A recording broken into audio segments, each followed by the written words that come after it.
Hello my lovely Leo, welcome back sa aking channel. Sa mga viewers, don't forget paki-subscribe ng channel ko. Sa mga nag-subscribe ng channel ko, sa mga new subscriber, welcome. Thank you. Ngayon ay alamin na natin kung ano ang mensahe para sa zodiac sign na Leo. By the way guys, kung nasaan ka man Leo ngayon, gusto kong batiin ikaw na good morning, good afternoon, good evening. Welcome sa channel ko. Thank you. Okay Leo, ano nga bang message for Leo?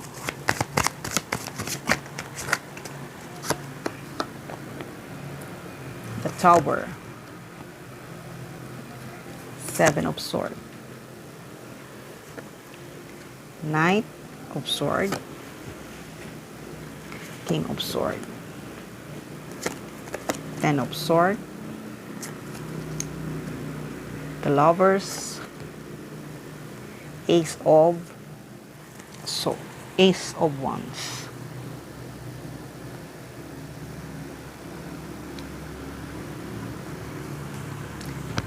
Okay, Leo. Nakikita ko Leo ay napaka-seryoso mo. Pagdating sa pagmamahal, talagang gusto mo katotohanan ang sinasabi. Ayaw mo yung mga fake na kaibigan, ayaw mo na mga fake na karelasyon. Gusto mo seryoso kasi pag nagmahal ka ay totoo. Pero sa nakikita ko naman, Leo, na talagang pag nakikita mo na ang karelasyon mo o kaibigan mo ay nagsisinungaling sa'yo, sneaky sa'yo, ay alam ko na kinakat mo agad yan. At ayaw mo nang makipag-communicate sa kanila. Kasi talagang pag nagsalita ka ay talagang straight. Gusto mo na pawang katotohanan lamang dahil ikaw ay sinasabi mo ay katotohanan. Kaya sa pagiging totoo mo, nakikita ko na talagang maaaring napapaaway ka o inaaway ka. Dahil gusto mo talaga ay talagang totoo ang isagot para sa iyo. Kaya kung dati ay nagkaroon ka ng karelasyon na nagsinungaling sa'yo at ibinigay mo naman ang totoong pagmamahal at nakita ko na talagang ito ay kinat mo. Talagang ayaw mo na. Pero sa nakikita ko na itong pagiging seryoso mo, talagang gusto mo na nagtitake action ka. Kasi nga, ayaw mo nga ng nagsisinungaling para sa'yo. Kaya kung may mga friends ka na hindi totoo para sa'yo, talagang kinakat mo. Pero, sa nakikita ko naman na talagang gusto mo kasi na totoo ang maramdaman mo galing sa kanila. Kasi nakikita ko naman talaga, Leo, na may mga kaibigan ka na nandiyan ka para sa kanila. Tapos, binabackstab ka pa rin nila, binibetray ka pa rin nila. Kaya ngayon, talagang nagiging wise ka na, nagiging matalino ka na gusto mo, ang pipiliin mo talaga yung taong nandyan para sa'yo.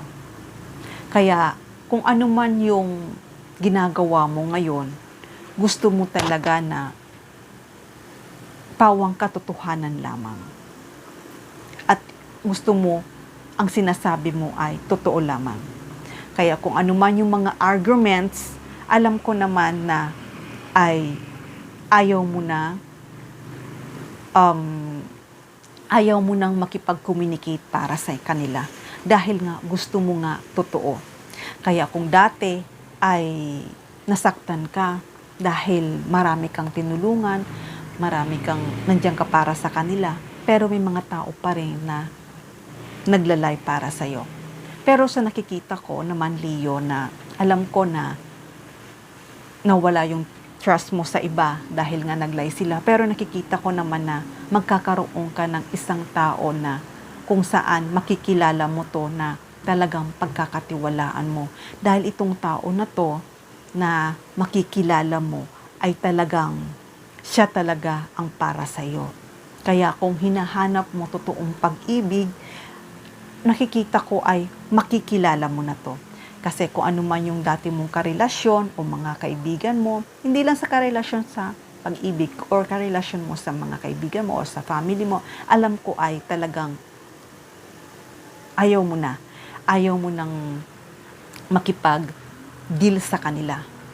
Kaya ngayon, gusto mo makita yung hinahanap mong totoong para sa'yo. Pero nakikita ko naman, Leo, na itong tao na to na makikilala mo ay siya na talaga ang totoo para sa'yo. Siya na talaga. Kaya, Leo, nakikita ko naman na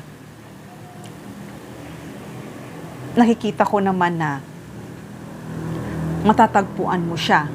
Matatagpuan mo itong tao na to. Maaaring itong tao na to matagpuan mo sa isang friends mo or kaya naman matagpuan mo to sa mga online. O kung hindi naman, kusa mo na lang itong matagpuan kung sa mga social events. Alam ko na matalino ka, alam ko na yung gusto mo sa isang tao ay talagang totoo para sa'yo. Pero nakikita ko, Leo, talagang matatagpuan mo to. Kaya kung inahanap mo totoong pag-ibig, Leo, may paparating para sa'yo. Itong tao na to na makikilala mo bagong karelasyon ay siya na talaga. At hindi lang yon, talagang kamatch mo to. Kaya nakikita ko na sa pagkilala yung dalawa ay talagang magkakaroon ng bunga at magiging masaya ka sa itong tao na to at mararamdaman mo to. Dahil itong tao na to, dito ka magsisimula at magkakaroon ng magandang relasyon ang iyong pag-ibig. Magiging maganda ang iyong love life. Kaya Leo, tama lang na gusto mo ng katotohanan. Kaya itong pagbabago na to na darating para sa'yo ay matatagpuan mo na. Darating sa'yo ang bagong pag-ibig. Itong bagong pag-ibig na to ay siya na talaga ang taong nakalaan para sa'yo. Okay, Leo, hanggang dito na lang muna ang mensahe na to. Love and peace. Mwah.